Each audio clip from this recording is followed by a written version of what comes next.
ही माझी अप्याची गाडी आहे। ही मी 2003-04 या आर्थिक वर्षात घेतली। त्यानंतर मी हिला जवळपास 17 वर्ष चालवली। 17 वर्षात चालवल्यानंतर मग 2-3 वर्षापासून ही अशीच पडलेली होती, म्हणजे पूर्ण खराब झालेली होती। मग अचानक माझ्या मित्राने सांगितलं की इथे इंजिनियर गॅरेज ओपन झालेला आहे आणि सर्व्हिस एकदम बेस्ट सर्व्हिस आहे। त्यामुळे मी यांना दाखवली, या दादांना मी माझी गाडी दाखवली। त्यांनी मला सांगितलं की ही गाडी पूर्णपणे नवीन जशी आहे तशी मी करून देऊ तुम्हाला। त्यानंतर मी ही गाडी टाकली। थोडा वेळ लागला, 7-8 दिवस म्हणा किंवा 4-5 दिवस।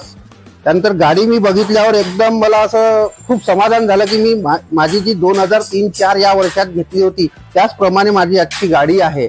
आणि इथले जे इंजिनियर गॅरेजचे जे पूर्ण स्टाफ आहे आणि ओनर हे खूप कॉपरेटिव्हली आहे, खूप सहकार्य करतात सर्वांना आणि एकदम पोलाइटली भाषा आहे यांची। आणि मला असं वाटते की एकदम माझं तर समाधान झालं या गाडीला बघून। थँक्यू, धन्यवाद।